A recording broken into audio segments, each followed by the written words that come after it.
and Friends. Yeah. Kacy and Monica. Hay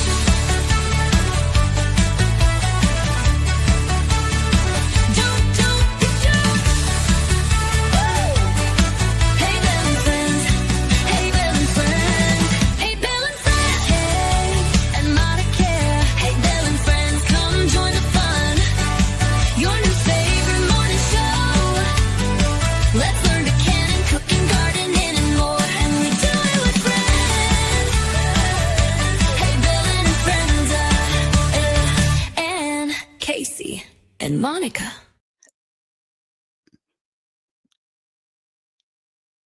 Hello, everyone. We're so glad that you're here tonight. I'm Ann with Andale Homestead. Hello, everyone. It's Kacy over at Ormsby Farm, the halfway homestead. Sorry, I'm Monica with Land's Promised Land Ranch. I was like looking for how we were going to come in, and I don't know why I didn't see it over on the side. So I was like, maybe it's me. Maybe I have to come in second. You're good. Sorry, Kacy. So we always know that Ann's first. That's the good thing. Eh? That's the easy Always part. like, hello, it's Ann. Yeah. Yeah, I totally messed up. I got you.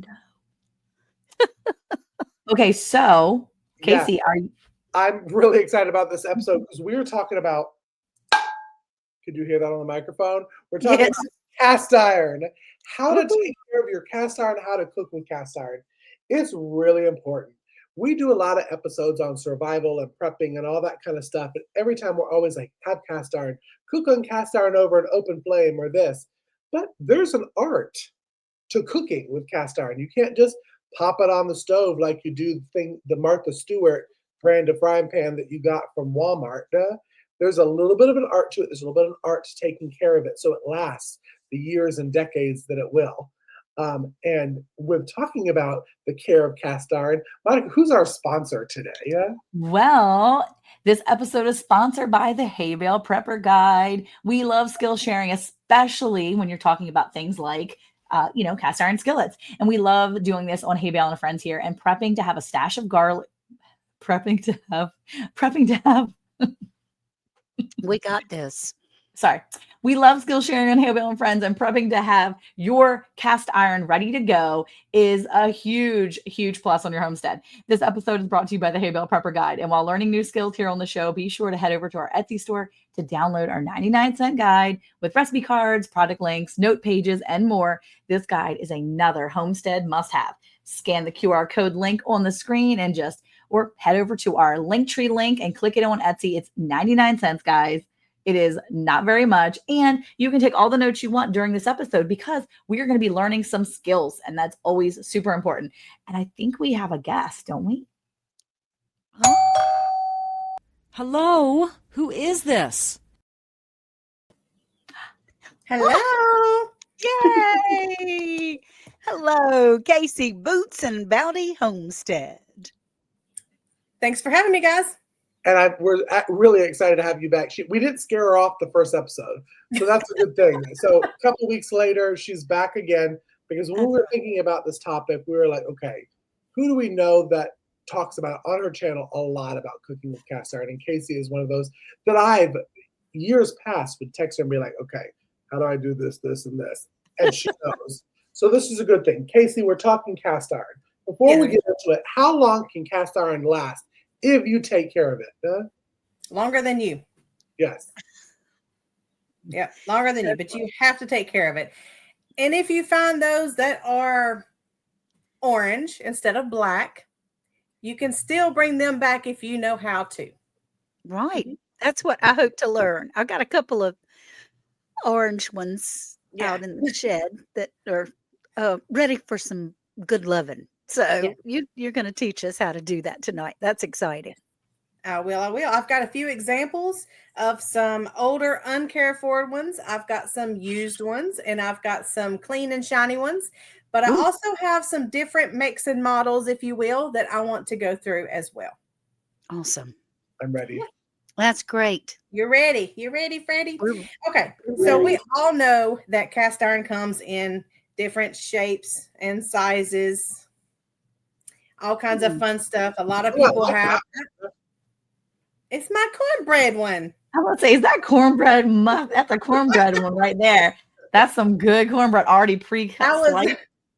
when we were trying to get ready, I was trying to find my corn cob one. You know, the corn cob breadsticks? We I've have got one of some of those those. too. I can't find it. I don't know where it's at. I don't use it much because it's not well seasoned and my cornbread sticks. So I just don't use it. Gotcha. And then we have big ones Uh-huh. and I have flat ones. Okay. All kinds. That's awesome. And they all radiate heat differently, right? Yes. Now, when cooking with cast iron, depending on what you're cooking, you need to learn the heating technique. Because when you go and take this one, say you want to scramble some eggs or something in it, put it on the oven, whether you have gas or coal or induction or, the ceramic cooktop or whatever, you cannot go put your oil in here and slap an egg in here and expect it to come out because it won't. Right. Cold cast iron will make anything stick. So whenever you cook with cast iron, the number one rule for cooking is you have to have it hot. Now, if you're cooking on the top of the stove, yes, you want to put your oil in it, some kind of fat, preferably an animal fat, but just whatever cooking fat that you are using at the time, go ahead and heat it up and then swirl it all the way around. You want it all around the sides, the bottom, and everywhere, not just where you're cooking. Keep it even and allow it to heat up, but not smoke. Right. And so when you get to the smoke point, you best turn it down and take it off the eye because you don't put anything in it. It will pop back at you and bite you and burn you. It will. It definitely will. Make And sure, that's not a good smell either. yes, make sure that it does not get too hot, but allow it to heat up slowly. Now, I do not cook on mine any hotter than medium high to heat it. Now, once I get it hot, I turn it down to medium because medium should be what you cook with cast iron once it's evenly distributed so it doesn't get too hot in the center and then it makes everything else too hot and you can't cool it down fast enough. So the rule of thumb is to cook on medium once you put your food in there. Yeah. Okay. Now, there's other ways to cook, such as with this one. Now, with this one, this is my cornbread, pre-made little slices. What you'll do is you will go ahead and put your oil in the little divided spots and stick it in the oven because you're not cooking on the top of the stove. You need to get it hot so it won't stick. So it needs to go in the oven and warm up with your oven. A lot of people put it in cold, like we do Dutch ovens when we cook sourdough. We put it in cold, allow it to heat up with the oven, and this will come to temperature. Now, make sure, it does not smoke. But as soon as it gets to preheat, take it out, and then you'll go ahead and pour your stuff in it, making sure that it's not going to pop on you because it'll get too hot. So you pour your stuff in there, and it kind of seals it to where it keeps your food away from the cast iron. So when you bake it, it's going to come right out like nonstick pans. Woohoo. Yes. That's awesome. Yeah. Now, I have a question. I have a question on, and I didn't bring it up here because I was lazy, but I did bring a pan. But I have the colored cast iron. Is it the same way? Yeah, the same way. You still want to heat it up before you use it, whether it's a Dutch oven or whatever. Okay. Yes, and that also goes along with metal. If you have the metal stainless steel pots, you actually have to heat those up just like cast iron. A lot of people will use like the copper or the stainless steel pots and pans and stuff. And whenever you use like the skillets, you need to have it heated up as well. Put your oil or fat or whatever in it and heat it up just like cast iron. So it is a learning curve to using these non-stuck kind of production materials now. Now, I have learned that in my stove, it's an electric stove and it has the glass top. So the heater, it comes and goes. But I enjoy cooking on cast iron on that because the pan stays the same temperature. Correct. Which is amazing. It's wonderful. Yeah. Even though the coils might go black, the pan is still staying warm. But it took me a few years to learn not to cook on high on a cast iron. Yes, it's not like normal nonstick skillets and all that. You do have to learn the temperature of your stove. And just a good rule of thumb, like I said, is no higher than medium once you put your food in there. That's right. So Yep. how in the world, if we have an orange cast iron pan, and Okay. there are people that, I mean, that's all they do for a living is restore cast iron. Yes. But how do we go about even beginning to salvage? Okay. in- First of all, you need to give it a good bath because rust is the product of the water and the cast iron coming in contact with each other. So it's not embedded in the metal. It's not penetrated it or anything like that. It's sitting on top. So give it a good wash with soap and hot water and scrub it off as best as you can. This is going to take a process because you're not going to get it all off the first time. Right. So what I have done in the past, and I see other YouTubers because I'm interested in their techniques too. So you just give it a good bath. And then what you want to do is go ahead while you're washing it, preheat your oven to about 450. That's usually about standard of what ovens go to, 450. Some can go to 500. And once you get it good and washed, get a paper towel or a rag. If you have a greasy rag or something that you just do this with, and put your fat onto the skillet. When it's warm, right after you washed it, it's going to melt real good. And you want to put it all over, handle, inside, top, bottom. You want to put it everywhere, the bottom, everywhere. Give it an even coat. And then get a extra dry rag and just kind of lightly wipe over it to get the excess off. Because if you don't get the excess off and you put it in that hot oven, it's going to pop just like you're frying stuff. And it's going to put those little marks, like the little dots and lines that you see when it gets too hot. It's going to put those on there, and it can make a mark in your cast iron skillet. So you want to do that and leave it in there about 30 minutes. So put it in the oven for about 30 minutes, and then you can take it out, let it cool down. Usually takes about 10, 15 minutes or so, and wipe it out again. Now, when you wipe it off this time, it's going to be nasty. Nasty, nasty, nasty. And what that's doing is it's opening up those pores in the cast iron and releasing all the gunk that has kind of been sitting on top of it. And so whenever you wipe it, it's going to come right off. So let it cool down completely, or about an hour, and we're going to do it all over again. So go ahead and just wash it off with soap because you still got gunk on there. Wash it off with soap and water. Do the oven thing again with your fat on there. Let it sit for 30 minutes. Take it out. Let it cool off. Wipe it again. Okay. I would do that up to about 3 times. The last time when you wipe it off, it's not going to be near as dirty. So you can just wipe it off like you normally do and let it cool, and it should be ready to go. Now, if you just get a lot of junk off of it that third time, go ahead and do it again, or you can wait a day or two. It doesn't matter. Just depending on how much time you got and how much time you want to put into it. But do it until you get kind of like it'll be like a gray color, not black and not orange, not brown. It'll be like a gray color. Right. You can put on your, that you'll see on your rag. And then that's about where you can stop.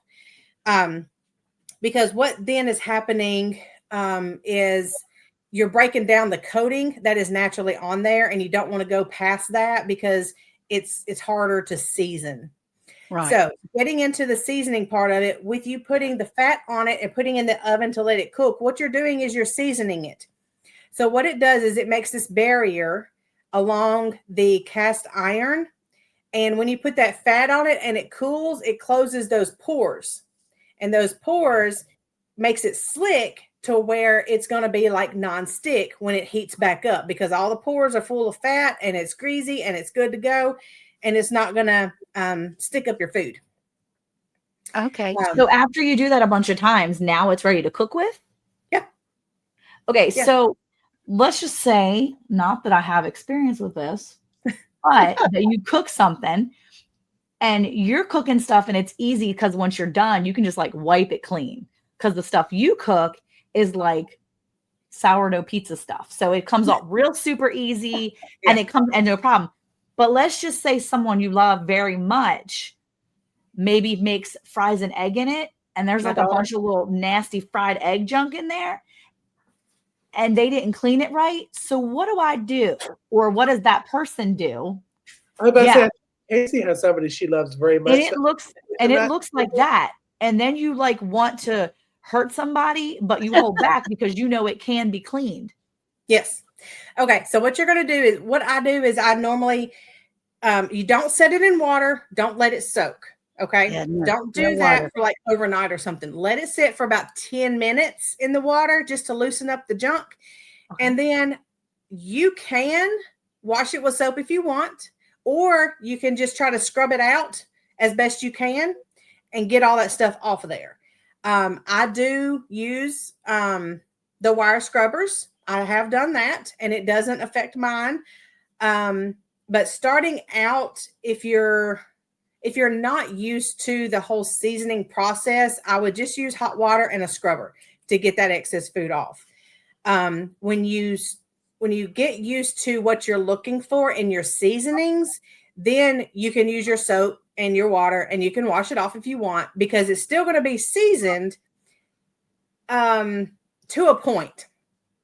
So after I have taken this and I'm going to put soap on it and I'm going to wash it out with soap, it's going to strip that outer layer off, but mine are seasoned so well that all I'm going to do, instead of putting it in the oven like we did, which a newbie, I would suggest if you wash it with soap, you're going to need to put it back in the oven to reseal it again.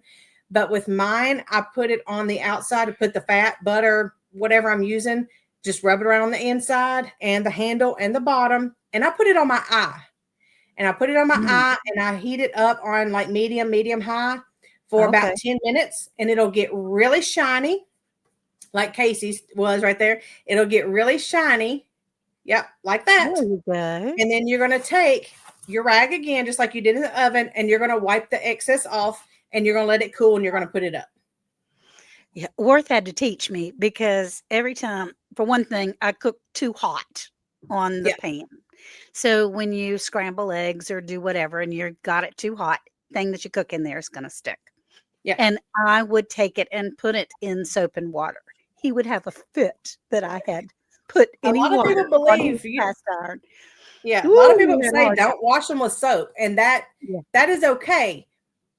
It doesn't matter whether you do it with soap or whether you don't. If you use soap, just know you have to do some kind of moisturizing with heat afterwards, because you have to put the fat back on there that the soap just broke down. Okay, so I need to moisturize. So basically what you're saying is it's kind of like when you do your face skin routine. If you wash it, most people put the moisturizer back on their face. I don't know why that's the analogy that came to my mind when I was talking about it. But I also may have somebody that I love dearly that may have put a lot of cast iron in a storage box and left it there, and it's all dusty and nasty. So what you're saying is I do this process of 3 times of washing, heating, oiling, heating 30 minutes, bring it out, excess, and set it. You want to put the oil on right when it's hot, not when it's cold. Because when it's cold, it's not doing anything, right? Because it's not. It doesn't really matter. Okay. It doesn't matter when you put it on there. I just wash mine in hot water, so it's already warm. And so whenever I take my paper towel and I just stick my finger down in my jar and just scoop it out, So I just go get me a big blob of it and just rub it all over it and then stick it in the oven or put it on my eye or whatever, and then just wipe the excess off after it. Animal fat's the best. Animal fat's the best. It is. But if you don't have animal fat, what's another option? Like, can you do coconut oil? Coconut oil. Yeah. Okay. So mine do not stay nonstick when I use coconut oil. I cook with it, but I don't season with it because it just doesn't have that fat component that animal fat does or oil does. Like vegetable oil? Can you do vegetable oil? If that's what you use. I mean, I don't. I mean, I have it at the house sometimes, but it's one of those things that I'm like, oh, I mean, I've tried to season with coconut oil before, and then I've tried to season, I think years and years ago, like 15 years ago, I seasoned with vegetable oil, and it was so sticky. It does. It was nasty. And I'm like, I don't know what I'm doing. Forget it. I'm done. Over time, it does. Vegetable oil does get sticky. Kind of the same. Butter could be considered an animal kind of fat. Yep. So you could use butter. Okay. I mean, I have tallow, so I can use tallow. It's an option. That's an option for me, but not everybody has tallow. And that's why I was like, okay, so what do you use if you don't have tallow? What's a better option if you don't have access to tallow? Well, You can use bacon grease. aren't you we Yep. saying that cast iron is kind of an investment also? It Yeah. is. So maybe taking that investment and purchasing on the Amazon a little bit of the beef tallow or whatever they sell on there to have just for your investments, just for your because you heard it here that Kacy said that she cooks with coconut oil. Yeah. She's seasoned with a coconut oil. Okay, that makes sense. Yeah. So maybe if you're listening and you're thinking, I really want to get, put this investment into cast iron because it's not cheap to buy cast iron unless you find it at the Goodwill or a thrift store. And I have done that. It's an investment. So maybe get you some beef tallow. Ours are all hand-me-downs from grandparents and parents and things. They're all been passed through the family. Now, oftentimes what Worth does, he does very similar to what you do, Kacy, as far as in and out of the oven, 30 minutes at a time kind of thing. But for the last time, once he's heated it up on the eye, he will often put it in the oven and let it sit there overnight in the oven. He'll turn the oven up and then put it in there and then turn it off. Turn the oven off once the cast iron is in there and let it cool down naturally through the oven. It just stays in there all night. Right. That's his last step. But yeah, a lot of people, they'll season every time in the oven. I don't have that kind of time, and I'm not going to do that. I just do it on stovetop. So after I get through cooking, I clean it up. However I'm going to clean it, I just put it all over it, and then I'll put it on the eye, turn the eye on just a few minutes, 10, 15 minutes or whatever, just till it's, not smoking. And then I'll cut it off, take it off the eye, and then, that's how I season it. I like that idea. Yeah. I have, unfortunately, put water in it when I burn things in the cast iron and they stick to the bottom of it. I have put some water in the pan and let that boil on the stove to try to loosen it so that I didn't have to use as much soap kind of thing. I could just, and it does come off pretty easily. Once you pour that boiling water out, it comes right out. Yeah. Usually. So don't be scared to use soap. It's not going to do anything as long as you know how to season it. So that's why I'm saying it for the newbies.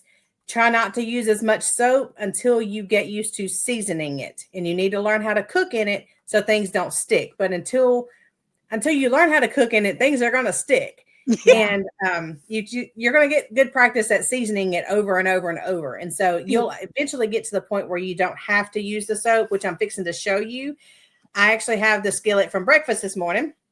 Okay. And this is what I do. I don't wash my stuff. So like Monica mentioned the breakfast, the bacon grease sausage. So whenever you cook it in there, pour it out into your little grease container and then just take a napkin or paper towel or rag or whatever and just wipe it out, and you're seasoning it. You don't wash it or anything. Just wipe all that excess grease off after you pour it out into your grease container or whatever, and then just wipe it down really, really good. You want to wipe it down enough to where you see the texture of the skillet and not to where you see it pooling on the skillet. If that makes sense. Texture of food. You don't want any food texture on there. Yeah, you don't want to see any food bits or anything like that. So this one, I scramble eggs in this every morning for Steven. So I've still got some in there. And I usually clean this up at night or whatever, just get ready for the next morning. And no, it doesn't make us sick or anything. But I just take a paper towel and all I do is just go around the edges and it collects at the bottom and it goes into a trash can. And then I just wipe it out. And I can scrub it a little bit if I need to or whatever. Yep, that's what we do. And then I'll just rub it until I get almost everything off. There's a little bit left on there. That's the fuzz from the paper towel mostly. Yep, but that'll be shiny.